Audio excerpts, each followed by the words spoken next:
മാഷെ പറ കോയാക്ക് തന്നെയാണ് യൂസ്ഫിന്റെ കുട്ടിന്റെ എത്ര കൊടുത്തു പറഞ്ഞ് ചോദിച്ചും പാത്രം അത് ഇവിടെ ഉണ്ട് മൈമൂനാന്റെ ബാഗ് കട്ടുകൊടുത്തതാണ് പക്ഷെ ആൾക്കാരോട് അങ്ങനെ പറയണ്ട ഓനെ പുറം ഞാൻ പൊളിച്ചോളാം മാഷെ അത് നോക്കണ്ട സൈനാന്റെ കുട്ടീന്റെ കൊട സൈനാന്റെ കൊട ഇന്ന് അന്തിക്ക് ഞാൻ കൊണ്ടേ കൊടുത്തോളാം മറ്റവന്റെ കോയിൽ ഇവിടെ ഒന്ന് വാങ്ങിക്കോട്ടെ ആയിക്കോട്ടെ നിങ്ങളതിന്റെ ലീസ്റ്റ് ഉണ്ടാക്കി വെച്ചാൽ മതി എല്ലാ സാധനവും കട്ട് കൊടുത്തതാന്ന് പറയാനിട്ട് നാട്ടുകാരോട് കൊമ്പക്കാട്ടുകാർക്കല്ല അതിന് മാനക്കെട് ഓന്റെ പുറം ഞാൻ നിങ്ങളല്ല ജയിച്ചേ ഞാനാ ജയിച്ചേ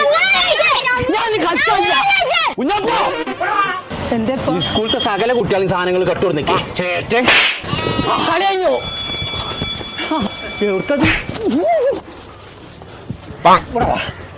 സകല കുട്ടികൾക്ക് കട്ടുകൊടുന്നേ ഏരപ്പേ എന്റെ സ്കൂളത്തെ സകല കുട്ടികൾ സ്കൂളിൽ തുറന്നപ്പോ യാറാ ഹൈപ്പറുകാരുടെ കടയിൽ ഫുള്ള് വാങ്ങി കൊടുത്തിക്കളെ നിങ്ങളോട് ഞാൻ വാങ്ങി തരാൻ പറഞ്ഞെങ്കിൽ വാങ്ങിയെന്നോ പിസ്ക തണ്ടായിട്ട് നടക്കല്ലേ പിസ്ക നന്ദാന്റെ വാപ്പ ആനെ പറഞ്ഞ കൊമ്പക്കാട് കോഴി